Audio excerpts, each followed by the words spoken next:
Hello and welcome back to North Dakota Wellness Chat. My name is Dr. Grace Kakari, but I go by Dr. G. And please meet my co host. Hello, I am Grace Zhao, and I am with the North Dakota Department of Health and Human Services, and we are here to talk Mental Health Week. Mandy, welcome once again to North Dakota Wellness Chats. Thank We are you. very excited to have you here. And I am excited to be here today as well. Thank you so much for having me as a guest. Awesome. So, for our guest watching us, could you please introduce yourself and where you work? That'd be great. Absolutely. My name is Mandy Iverson, and I am the Community Mental Health Coordinator for the City of Grand Forks. And I coordinate our community group called Mental Health Matters. I have a degree in nursing and biology, and I am a passionate mental health advocate, both in my professional capacity and my personal capacity. Very nice. Thank you, Mandy. I guess we'll just start from the beginning. Mental health matters. What is mental health matters, and why does mental health matter? Well, I'm going to start with the more global question: why does mental health matter? Mental health is it's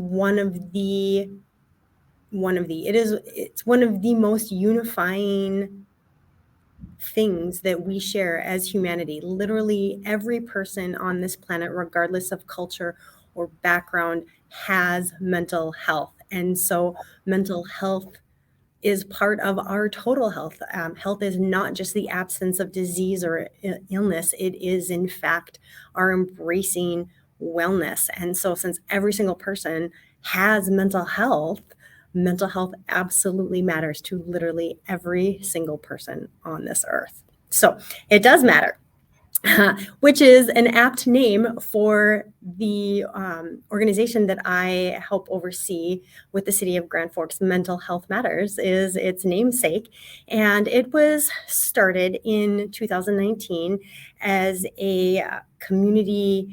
um, a community call to action. And it was it was initiated by the Grand Forks Public School District in partnership with the then mayor's office of the city of Grand Forks. And it was in response to the amount of deaths by suicide that we had had in 2018, especially in our school age population. The consensus among our community stakeholders at that time was that we'd lost an alarming number of lives because of mental health illness, mental health concerns. And we wanted to, as a community, show our support and garner support and build ourselves up as a community so that we could, in fact, be well in totality. As a community, have access to mental health, overcome barriers, address gaps in mental health. And so the call to action went out, and hundreds of community members from all walks of life came together, and we had multiple meetings on different factions of mental health matters, everyone from law enforcement and higher education and the school district, community members at large, contributed to the formulation of the group Mental Health Matters. And in 2021, Mental Health Matters hired kind of passed along from that community setting to we've established it, now let's keep it going. And so they hired a coordinator, and that individual got Mental Health Matters up and going and campaigned out in the community, kind of got the name out there, helped bolster up our website. And then just this past year, that individual resigned, and I feel very, very fortunate to have been at the meetings since the second meeting for Mental Health Matters to now be the coordinator. So I was there in the room when we helped design the mission or craft the mission and the vision of the organization, and here we are now. And how I like to explain what Mental Health Matters is and what I do as the community mental health coordinator is I link people to resources. And so Mental Health Matters is a fairly comprehensive, holistic wellness website where you can find everything from, hey, how do I embrace my physical wellness, my spiritual wellness, my social wellness, all of those aspects of my mental health, through activities and events within the community, up to and including, hey, I recognize the fact that I need to have some sort of professional intervention in terms of a therapist or a medical provider, or that I might be in crisis, or someone I know or love might be in crisis, and I'm looking for a resource to offer help and support to that individual. All of those things you can find on the gfcares.com website. And so that's part of what I do, is update that and get that information out to our community and just create that culture of mental health within Grand Forks through my capacity as the coordinator and through coordinating with Mental Health Matters. Okay. Thank you so much for that. You did talk about resources on the website. Do you have a Yes. physical space that people can come to, or they can only access the resources from the website? That's an awesome question. Nobody has ever asked me that before. I do physically have an office, obviously, but a lot of what I do is actually community outreach. It's going out to events, to organizations, to businesses, to entities within our community. So having that visual presence and going to where the people are. There are a lot of mental health programming actually that are based on going to where people are and serving them where they are in the community. And that is, in essence, what I am now realizing that I do. But the website is where we have the most comprehensive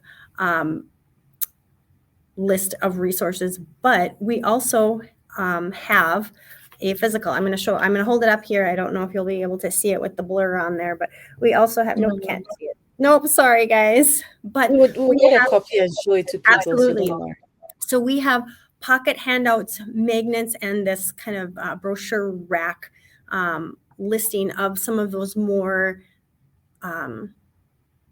we're on that spectrum where we're seeking larger interventions because our mental health state, or that of someone we love, is in a more fragile state. So everything on this list, from our National Suicide Prevention Lifeline 988 to our local resource community hotline 211, the Trevor text, the Trevor Project, the crisis text line, Northeast Human Service Center, and a whole comprehensive list, a partial list of service providers in our community that treat mental health needs. So that's what's on our card.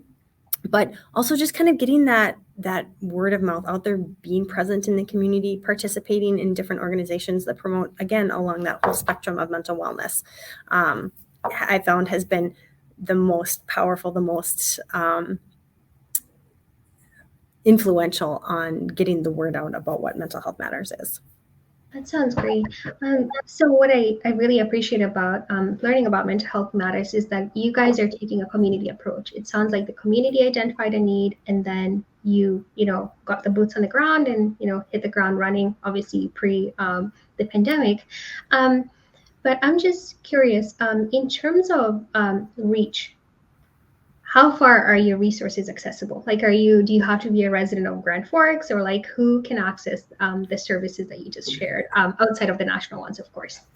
That's an amazing question, and I'm really glad that you asked that, because I often say that even though I'm the community mental health coordinator and I do work for the city of Grand Forks, mental health does not recognize a line on a map, or in Grand Forks a river, or it doesn't. Mental health doesn't know a gender, it doesn't know a culture, it doesn't know a race or a religion, and so.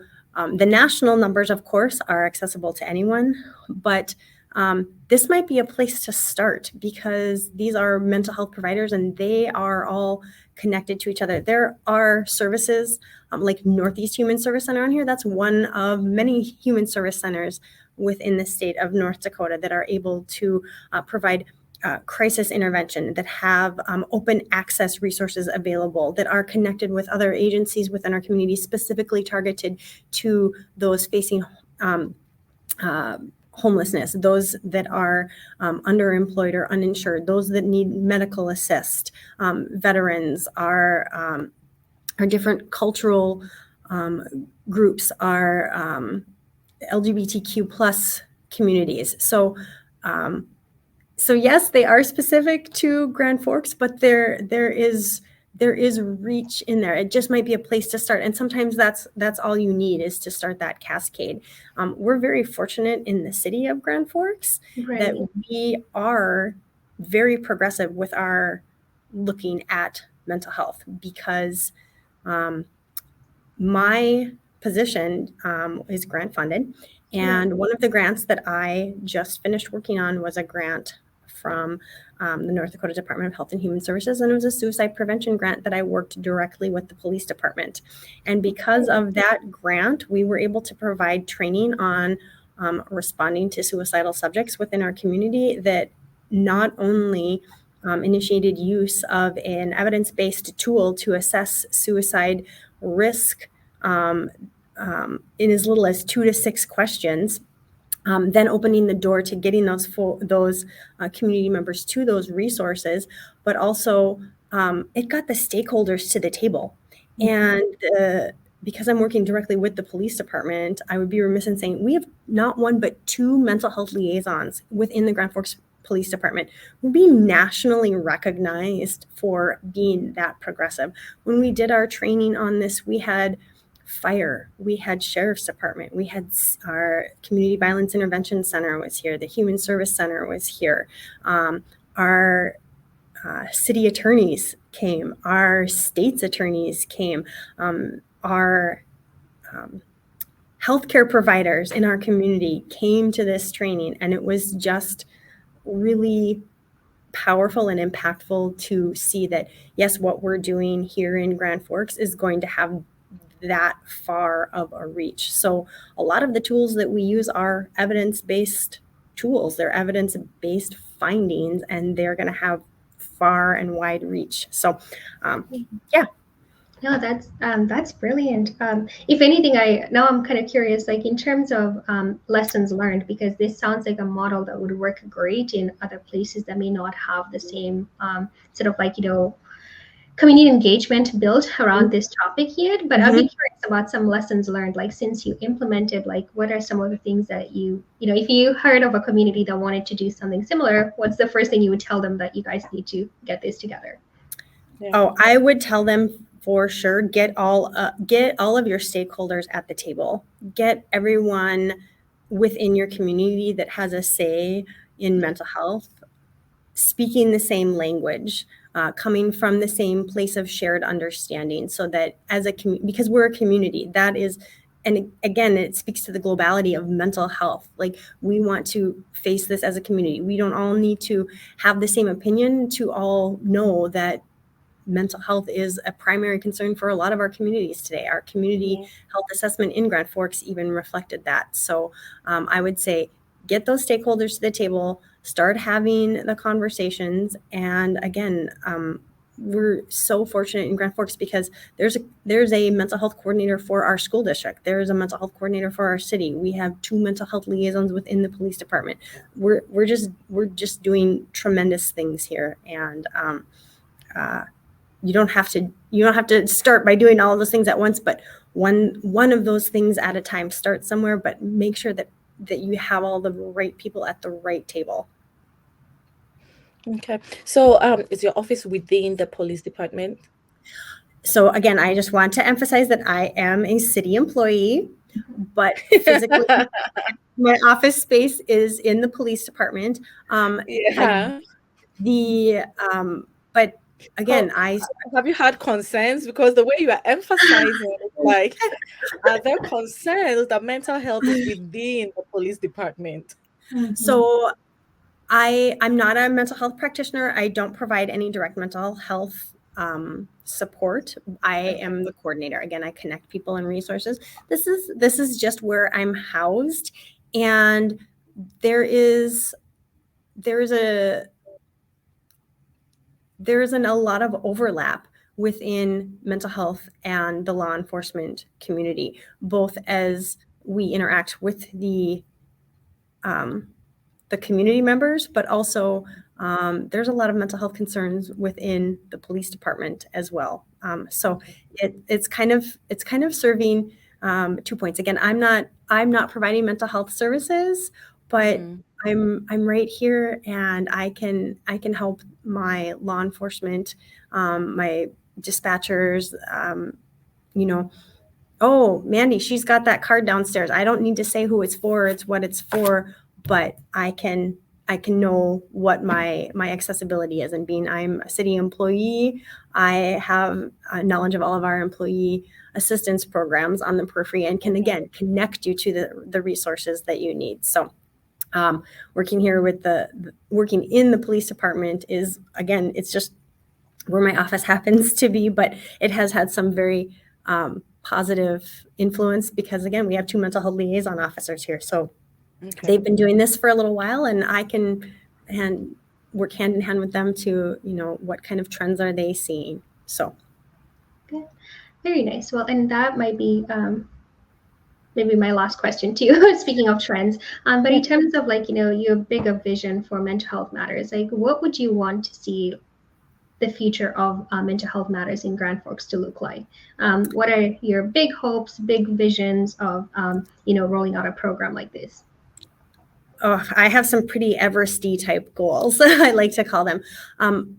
I would say continuing that collaboration with our community stakeholders and creating that culture of mental health on a larger scale. Everyone out there I would love it if everyone out there knew what Mental Health Matters was, that they knew 988 as easily as they knew 911. So I would very much like to see, I come from a school nursing background. I would love to see more youth programming, more of our marginalized population programming, resources available to those 2 groups as well. I'm a veteran as well, so and we've been a military-friendly community here in Grand Forks since 1955. So continuing to foster that relationship and just again creating that culture.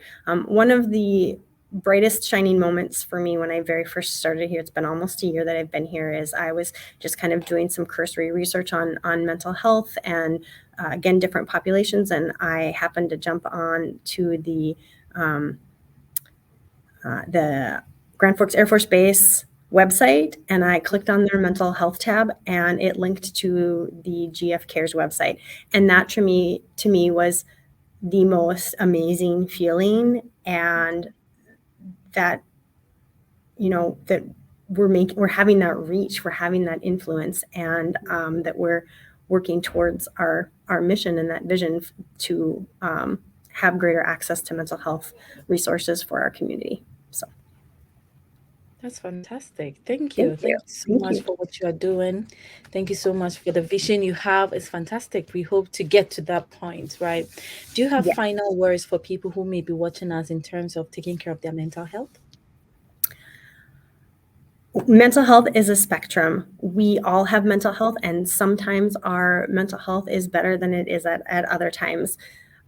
The most important thing to me today is to share that there is help, there is support out there, and we all have the number 911 memorized, and that takes care of our physical health. I would like everyone out there to memorize and share the number 988 so that when we are in a mental health crisis, that we are able to access those amazing resources, those amazing individuals, and again, practice that holistic wellness so that we as a community can be well, both physically and mentally. So 988, National Suicide Prevention Lifeline.